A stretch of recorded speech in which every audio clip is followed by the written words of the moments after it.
Assalamualaikum warahmatullahi wabarakatuh. Perkenalkan, nama saya Mercy Indriani dengan NIM B1C1231160 dari jurusan akuntansi. Pada kesempatan kali ini, saya akan memenuhi tugas mata kuliah akuntansi syariah dan perbankan, yaitu mempresentasikan materi mengenai standar akuntansi syariah.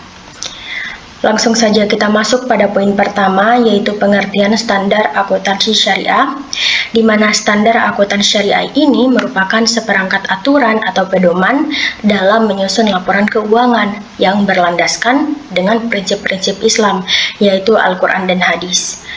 Nah, standar ini tidak hanya mengatur dari aspek teknis pencatatan, tetapi juga memastikan bahwa transaksi yang dilakukan sesuai dengan hukum syariah.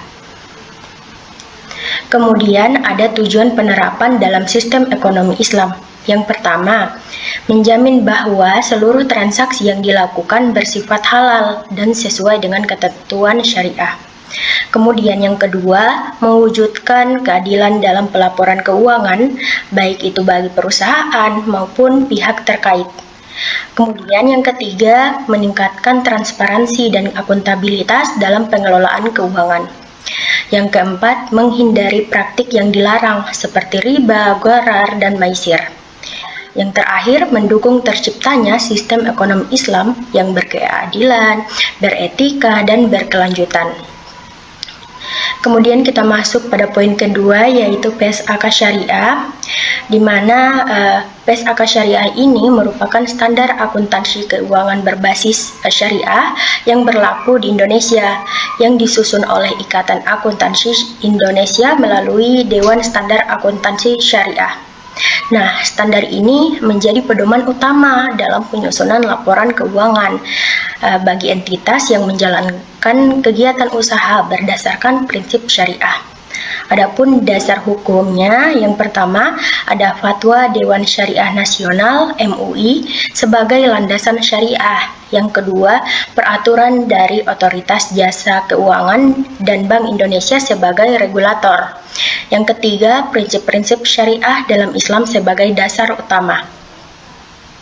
Kemudian ada ruang lingkupnya, di mana PSAK Syariah ini digunakan oleh bank syariah, kemudian lembaga keuangan non-bank syariah, dan perusahaan yang melakukan transaksi berbasis syariah.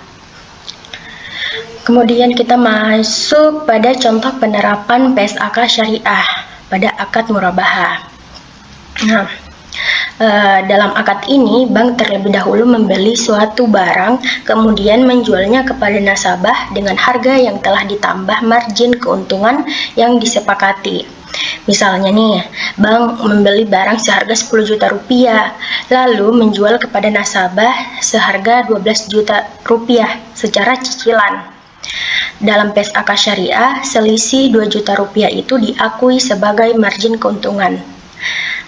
Kemudian keuntungan tersebut bukan merupakan bunga, melainkan hasil dari transaksi jual beli. Nah, pendapatan diakui secara bertahap sesuai dengan jangka waktu pembayaran. Selanjutnya kita masuk pada poin ketiga, yaitu AAOIFI. Di mana AAOIFI ini merupakan organisasi internasional yang menyusun standar akuntansi, auditing, tata kelola, serta etika bagi lembaga keuangan syariah di seluruh dunia. Di mana AAOIFI ini didirikan sebagai respons terhadap kebutuhan akan standar global yang dapat menyatukan praktik akuntansi syariah di berbagai negara. Mengingat perkembangan industri keuangan Islam yang semakin pesat. Selanjutnya, peran dalam standar internasional. Nah, peran AAOIFI ini ada 4. Yang pertama, menjadi acuan internasional dalam penyusunan laporan keuangan syariah. Yang kedua, digunakan secara luas terutama di negara-negara Timur Tengah. Kemudian yang ketiga, melengkapi standar akuntansi internasional dengan prinsip syariah.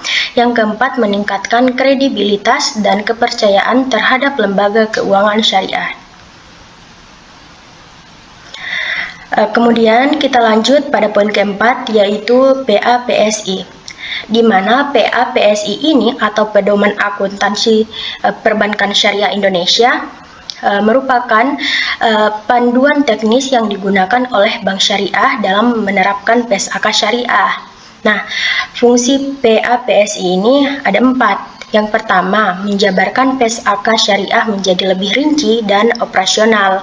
Kemudian yang kedua, memberikan pedoman dalam pencatatan transaksi perbankan syariah. Yang ketiga, menyeragamkan penyajian laporan keuangan antar bank syariah.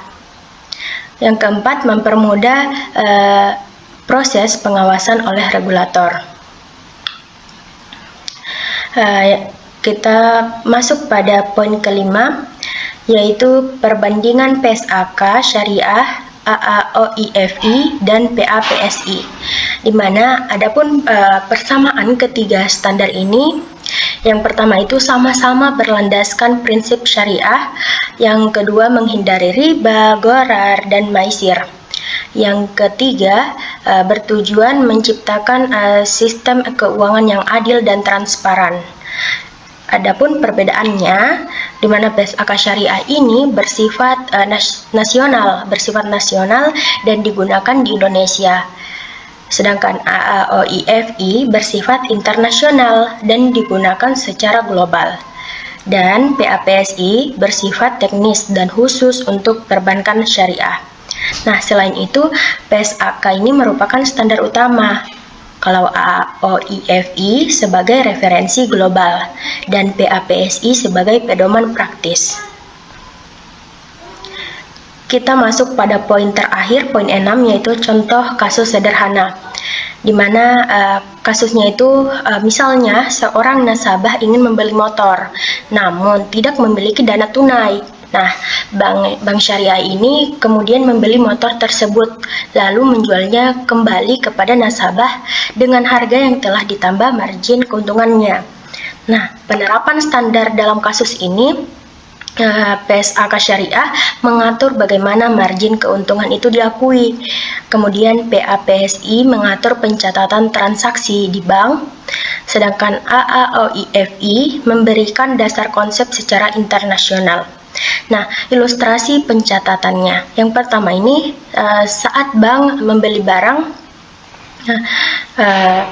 maka dicatat sebagai persediaan. Kemudian yang kedua, saat dijual, dicatat sebagai piutang kepada nasabah. Yang ketiga, keuntungan diakui secara bertahap selama masa cicilan.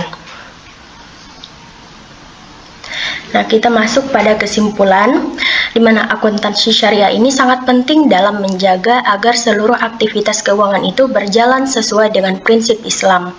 Nah, PES-AK Syariah ini berfungsi sebagai pedoman utama di Indonesia, AAOIFI sebagai standar internasional, dan PAPSI sebagai panduan teknis dalam praktik perbankan. Nah, ketiganya ini saling mendukung dalam menciptakan sistem keuangan yang adil, transparan, serta bebas dari unsur riba, gharar, dan maisir, sehingga meningkatkan kepercayaan masyarakat terhadap lembaga keuangan syariah.